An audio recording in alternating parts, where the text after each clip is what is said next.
Right friends, welcome back to Editorials Discussion, and today is 8th March.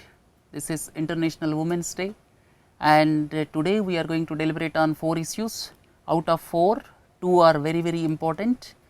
The first issue with regard to the missile testing by North Korea. More than that, important issue is why women's participation in the workforce is reducing and what are the reasons for it. We are going to deliberate in detail on that. Third one is forest fires, why they are occurring, what is to be done to prevent them, what are the reasons for it. These 2 issues are very important, and the last one is with regard to the domain of Comptroller and Auditor General. All of you are familiar, article numbers 148 to 151 in Indian Constitution deals with Comptroller and Auditor General, and we are going to deliberate on the new domains where the Comptroller and Auditor General is entering nowadays. So, the first issue is sparks in a tinderbox. Sparks in a tinderbox. In fact, this North Korea issue we discussed 3 weeks ago also, and I would like to spend only 5 minutes on this because some of the points are repetitive here. And some words in the editorial. The first one is the fortitude. What is the meaning of fortitude? That is courage over a long period. So, here North Korea is testing quite frequently nuclear tests as well as missile tests against the wishes of the world community at large. So, fortitude means courage over a long period. Then second word is belligerent. What is the meaning of belligerent? Belligerent posture means willing to fight or argue or willing to fight a war. The actions of North Korean supreme leader are in fact shows that he is willing to fight a war. That is why he used the word belligerent. Then bravado. Bravado is used when someone shows courage for unnecessary and dangerous things. Every one of us will show courage in several circumstances, but bravado is used when someone shows courage, especially when it is not necessary and when it is dangerous. Under those circumstances, this word is used. Denouement. Denouement is nothing but climax. In a movie, the climax is normally denouement. In the climax, everything goes well, and here end of a story or end result of a situation is denouement. Then tinderbox. Tinderbox is the thing that is ready to be ignited. So, these are the words which are used in this editorial in connection with the actions of North Korean supreme leader. Right? About North Korea, we discussed last week also. Kim Jong-un, he is the leader since 2011, most unpredictable leader, and in fact, his half brother was killed recently in Malaysia with some chemical weapon, that is a VX nerve agent. We discussed about it, convention of chemical weapons last week. Then coming back to this discussion, this is North Korea, name is Democratic People's Republic of Korea, and Pyongyang is the capital, and it has got boundary with 3 countries. If someone asks you, because here North Korea is into the news several times during the past 1 or 2 years. So, geographically speaking, 3 countries share boundaries with North Korea, China, Russia and South Korea, and armistice was signed in 1953 with South Korea, but peace treaty was never signed. Right? So, this is Korean Peninsula. Please look into the seas adjoining it.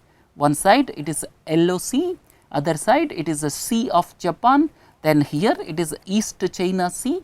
So, these things please do not forget. Korean Peninsula, and Korean Peninsula comprises 2 countries, North Korea, South Korea, and here there is a demilitarized zone between North Korea and South Korea. So, these things from examination point of view, please do not forget.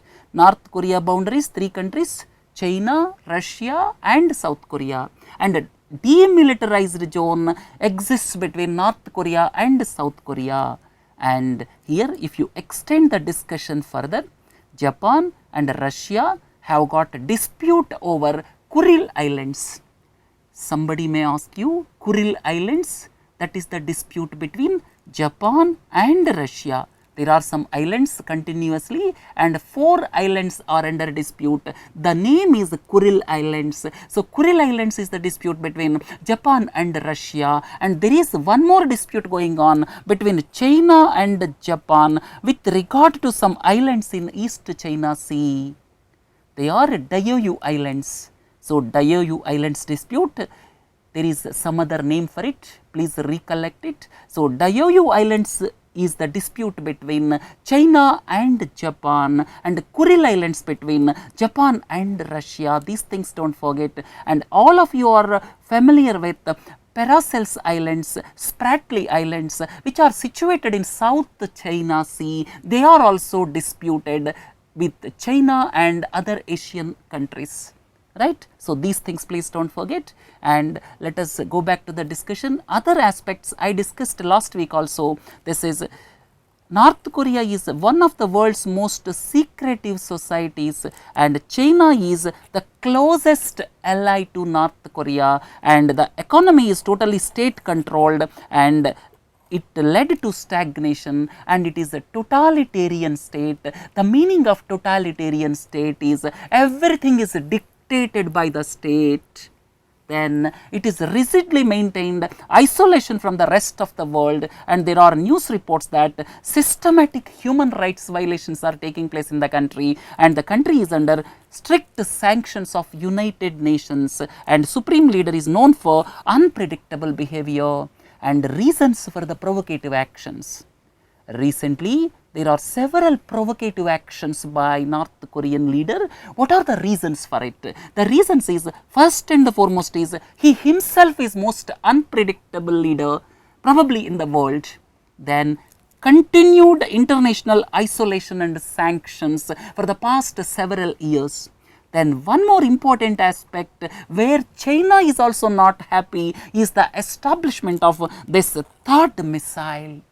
So, if someone talks about third missile, this is the anti-ballistic missile defense system which is being established in South Korea by United States of America. You may have a doubt what is meant by third.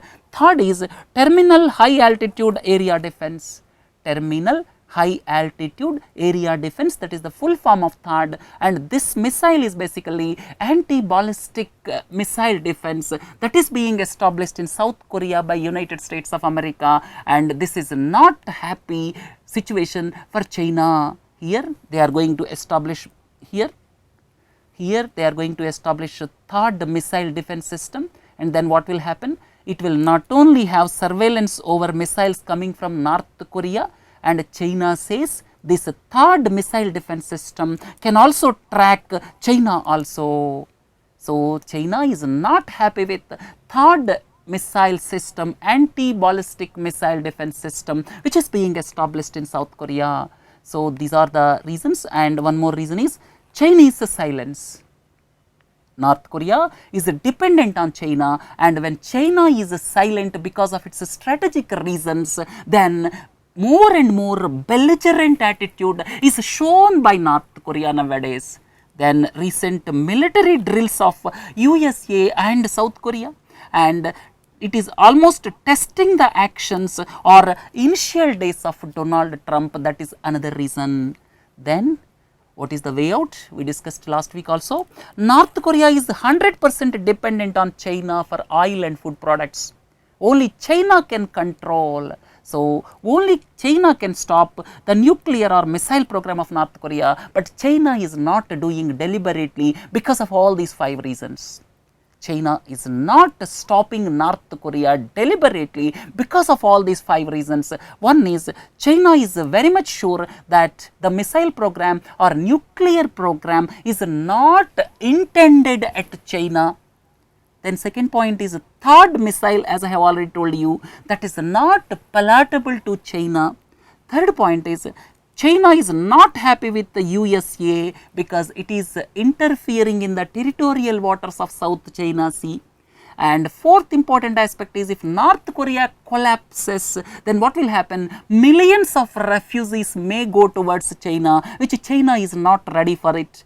Then the next one is, if North Korea collapses, then with the help of United States of America, unified Korean peninsula may become a reality with the support of USA, and USA's influence will be there on the unified Korean peninsula, that which China does not want. So, China does not want USA's presence in its backyard. So, that is the reason why China is not interfering and China is keeping its silence, because of all these reasons, right. So, what is the way out? Xi Jinping and Donald Trump have got the answers for this situation, right. Both of them have to sit together to find the answers, right. Let us leave this discussion here. No economy for women. Today is International Women's Day, and the theme for today is Be Bold for Change. The theme for this year's International Women's Day is Be Bold for Change. You may have a doubt, what is the necessity for International Women's Day? There is a necessity for International Women's Day because in the world as a whole, gender parity is still a distant dream. Gender parity, if you look at some Gulf countries, gender parity has got no meaning at all, and in our country also gender parity is yet to be established after 70 years of independence. So, under these circumstances, this International Women's Day has got relevance basically to look at the social, economic, cultural and political parity of women just with men. Then these origins can be traced back to 1908.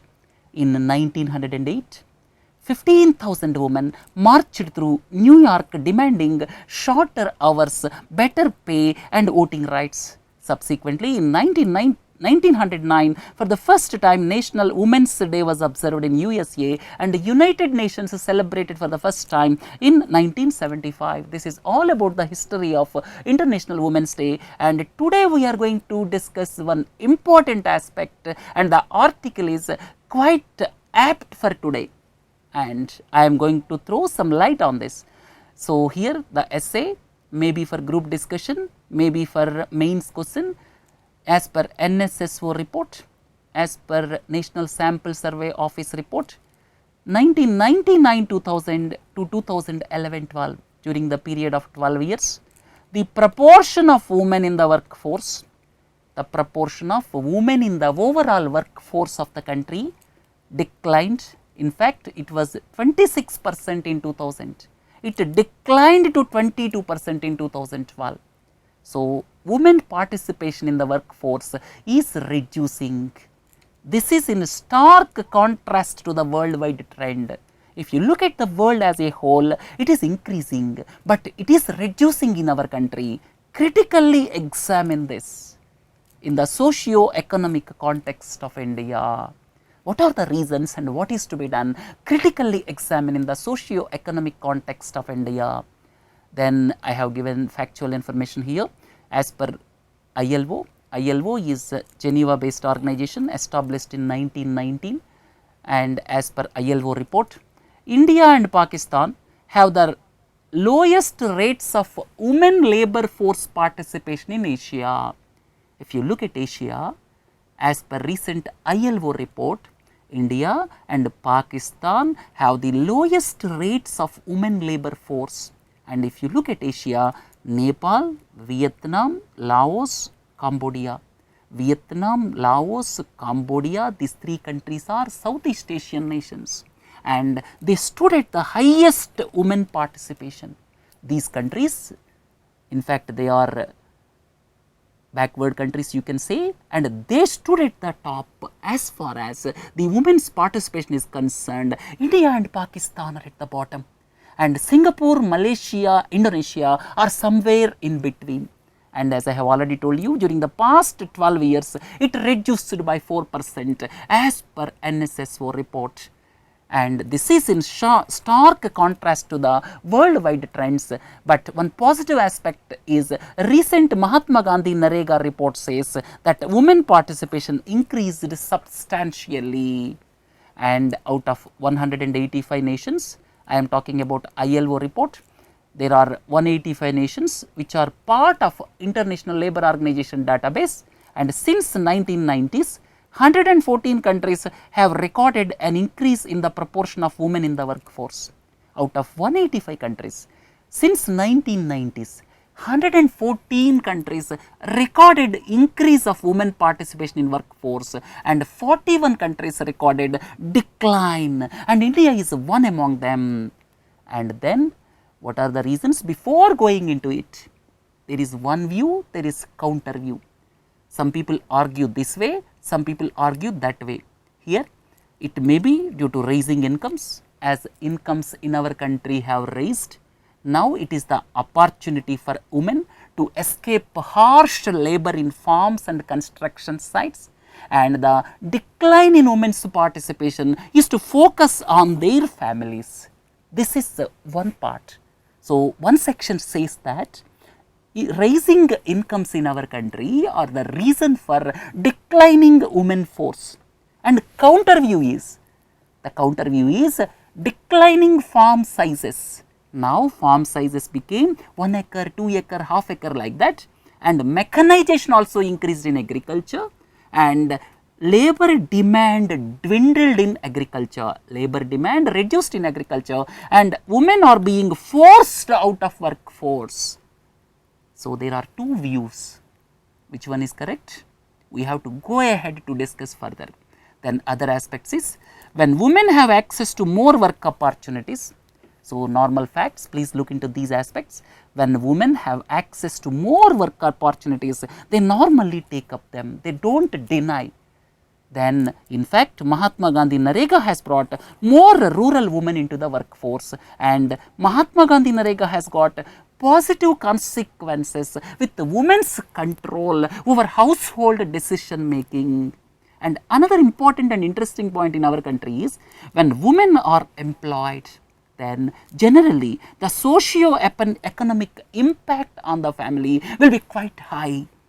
So to bring people out of poverty, women's participation in the decision making process is essential, and women's participation in the decision making process is possible only when woman is employed, right. So this is felt more in lower middle income families in our country, right.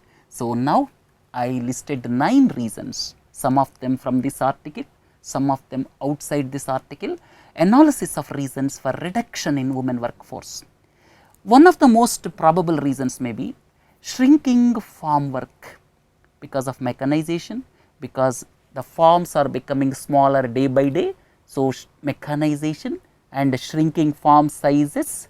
In fact, the opportunities in agriculture reduced. Parallelly, the opportunities in non-agricultural jobs are not available for women. So agricultural opportunities reduced, and they should be absorbed in non-agricultural activities, but those opportunities were not given much attention. That is first reason. Second reason is, most of the jobs created as micro enterprises, small enterprises, roadside cycle shop, roadside kirana shop, roadside other activities, micro enterprises are basically dominated by men. And if at all in informal sector jobs are created for women, they normally face discrimination in wages and rigid working conditions. So normally in informal sector the wages given for women are much less in comparison to men. So there is a lot of discrimination in informal sector. Then in white collar jobs, family friendly work institutions are not developed, and women require special facilities.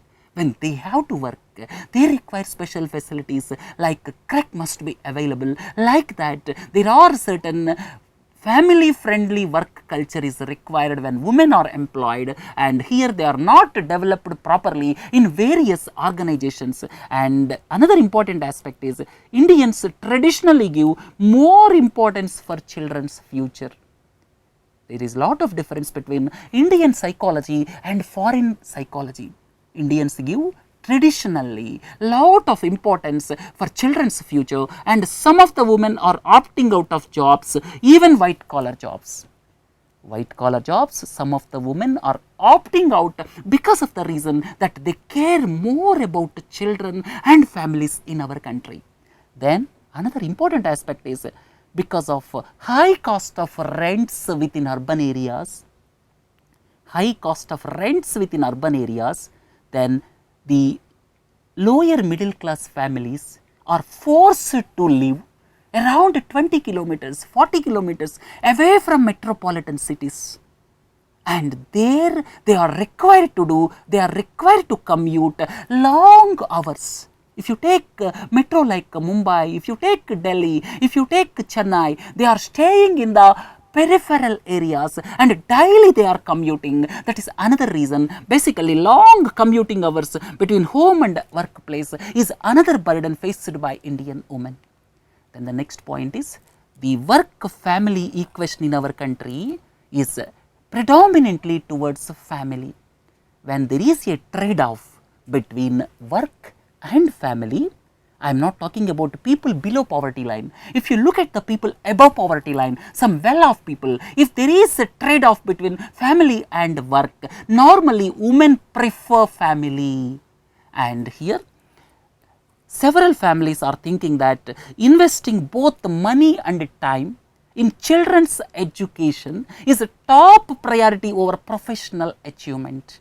If you look at foreign countries like Germany, Italy, France, they care more about their professional achievement. But in our country, we talk more about this children's education. We spend a lot of energy on children's education, and if you look at foreign country, professional advancement is their main theme.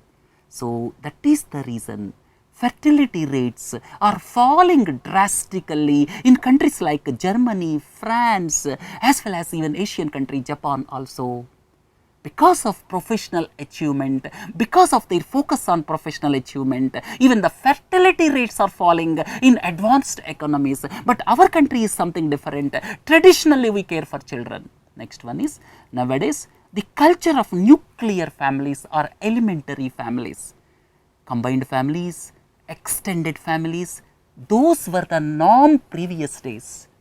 But now, people are just nuclear family or elementary family, only wife and husband and one child or two children. So this is nuclear family. So in nuclear families, who will take care of children when women are working or mother is working? That is the problem, and no one to look after children at home. So this is acting as another impediment.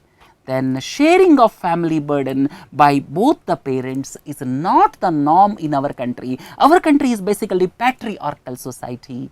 As our country is patriarchal, though both men and women are working, they don't share the family burden.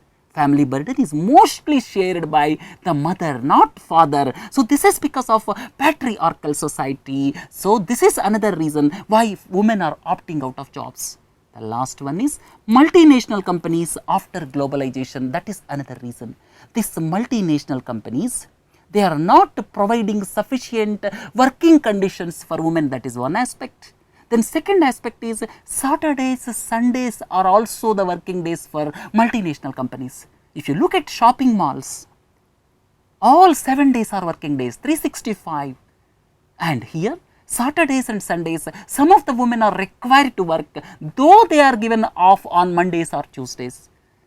And another aspect is, in our country, 52 hours, young workers in India worked 52 hours per week against 42 hours by their counterparts in Canada.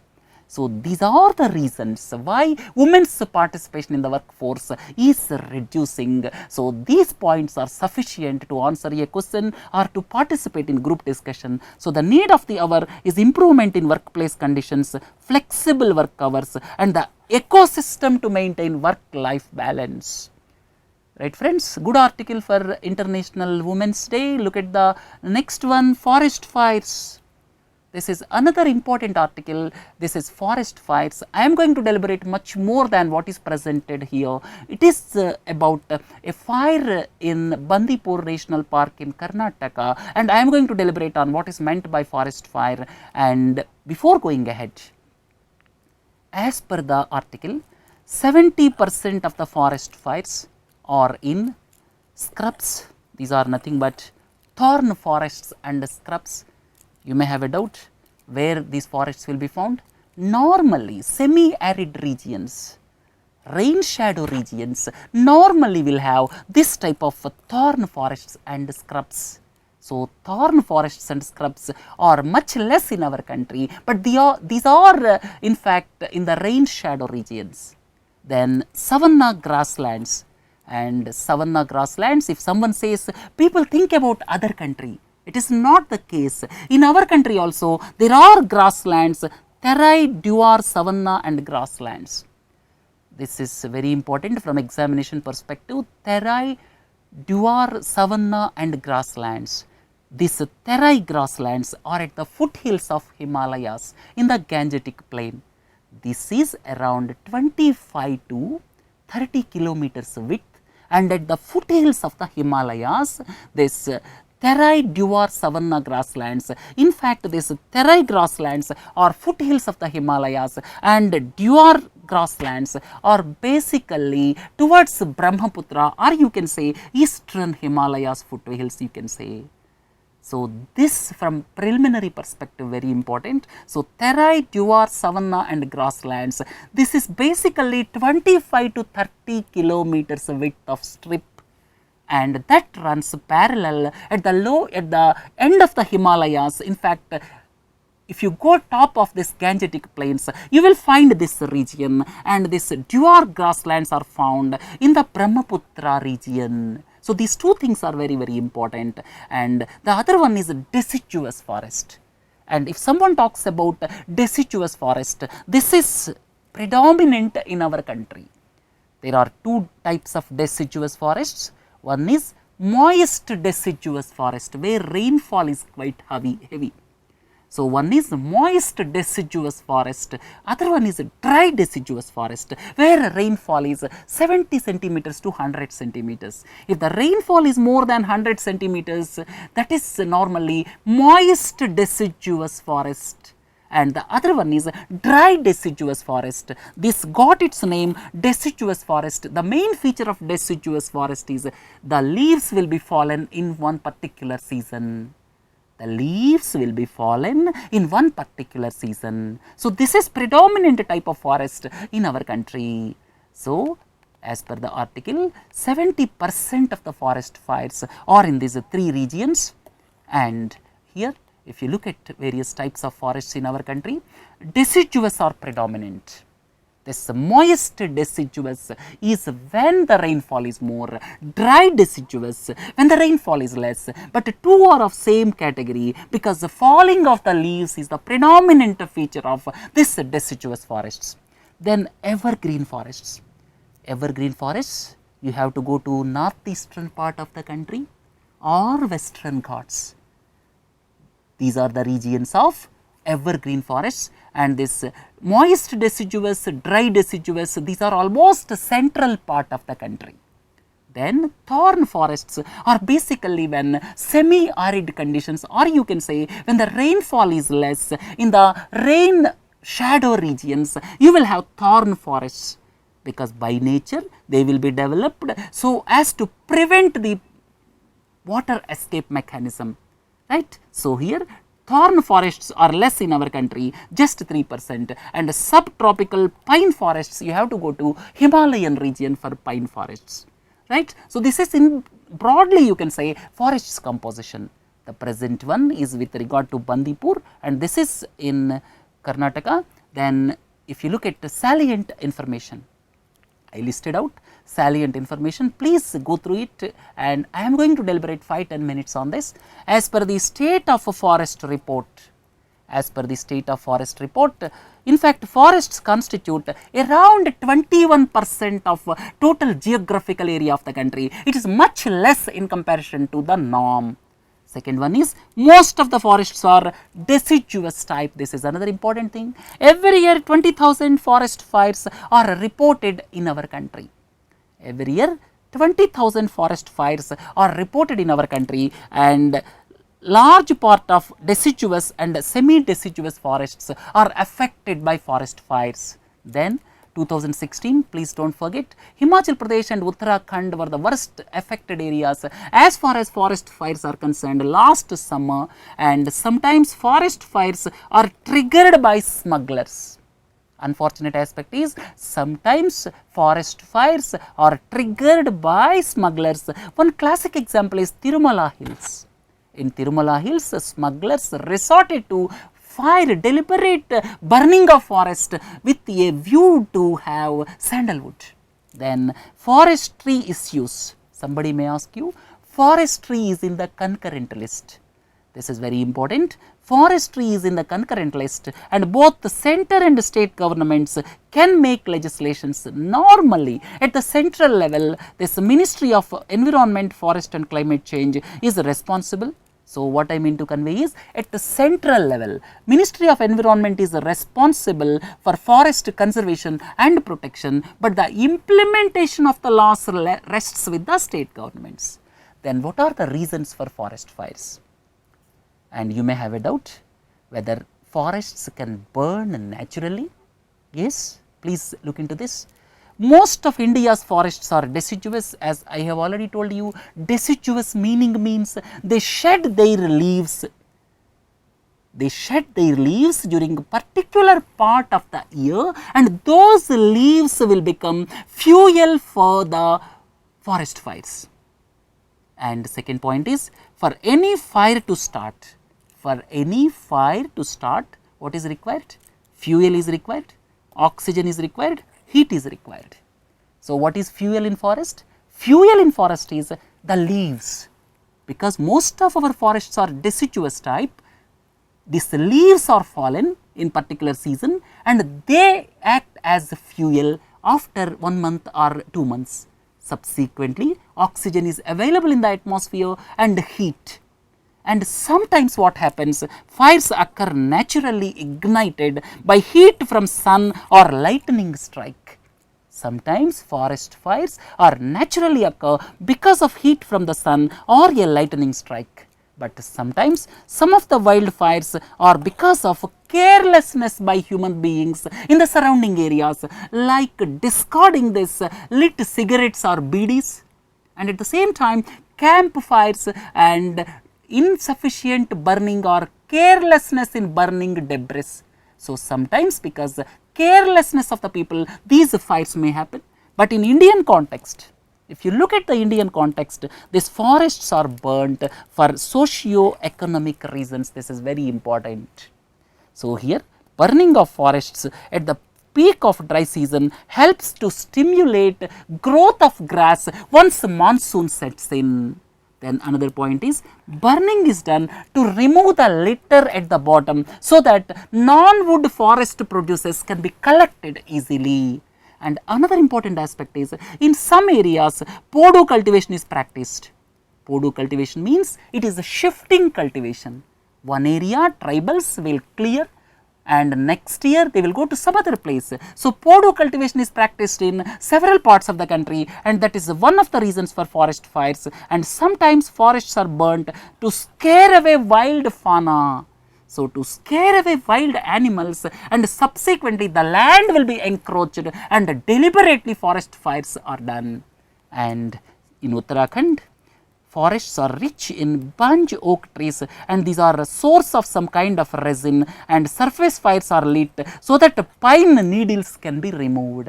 So this is another reason of fires in Uttarakhand, right? So what about the impact of forest fires? Impact is hazardous gases. carbon dioxide, carbon monoxide, methane, hydrocarbons, these are released and these are harmful for the human beings. And another important point is loss of timber as well as destruction of biodiversity. We discussed about biodiversity a few days ago. So, destruction of biodiversity, global warming, then soil erosion will take place, because when forests are burnt, soil erosion will take place. Next one is damage to water and other natural resources, and natural regeneration of the soil will be lost, and soil fertility will be lost, microclimate of the region will be affected. So, these are the ill effects of forest fires. And now the policy framework. What is the policy framework? As I have already told you, center frames the laws and states should implement it, but here Ministry of Environment came up with a modern forest fire control methods in which states are provided financial assistance. Here another important aspect is joint forest management committees are also established at village level, and they are expected to involve people in forest protection and conservation. But the need of the hour is joint forest management committees must be made an integral part of forest fire prevention strategy, right. So, we will end our discussion here. We discussed a lot about forest fires, what are the reasons, how they can occur. Then look at the last one. Comptroller and Auditor General raised some issues in this interview, and Comptroller and Auditor General is established as per Article 148 to 151 of the Constitution. So, CAG is a constitutional body, it is established basically to look at the audit of the finances, or you can say audit of the economy as a whole, whether the money spent is properly or not, whether the money spent with some particular motto is really spent with that motto, or are there any drawbacks in the system. To look at those things, CAG was established, right. So, 4 or 5 points are raised. I would like to take just a few minutes on this before concluding today's lecture. Here one important aspect is CAG's role comes into picture when public resources are used by private companies for revenue generation. So, one interesting point is when public resources, government money is used by private companies for revenue generation, then they will come under CAG. That is one important point. So, when private companies, when they are using public resources, they will come under CAG. Then second point is with regard to Delhi DISCOMs, audit was conducted at the behest of Delhi government. Now, the matter is with the Supreme Court whether CAG has got a role to conduct audit or not. Then the third important point is CAG is also taking up environmental issues like climate change, preservation of wildlife. So, CAG's domain goes much beyond, it looks at climate change issues also. So, one important point is recent report on the Kaziranga National Park in Assam. Then another important aspect is public-private partnership projects also comes under the CAG purview. Public-private partnership projects will also come under CAG purview, and one classic example is recent report on the functioning of Delhi and Mumbai international airports. Then CAG is also looking at audit issues pertaining to implementation of this sustainable development goals also.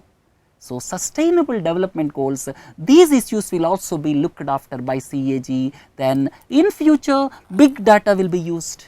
Big data will be used and data analytics will improve the risk analysis of audit planning. And another important aspect is demonetization is a banking and money supply issue, and CAG has got the right to seek audit on the fiscal impact of demonetization and its impact on tax revenues. So, other issues like expenditure on printing of currency notes, RBI's dividend to the Consolidated Fund of India every year will also be discussed.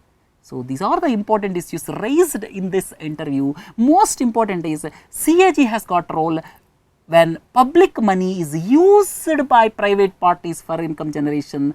Second one is CAG has got role not only in normal financial matters, but also in the matters pertaining to environmental issues.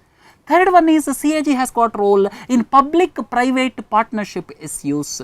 So, these are the important points, and by the way, before concluding this, India is hosting Commonwealth Auditors General Conference during this month, and basically leveraging technology in public audit and environment audit, these are the main themes of the conference.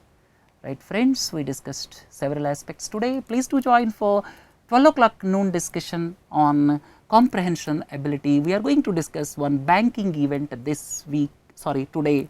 Thank you, thanks a lot.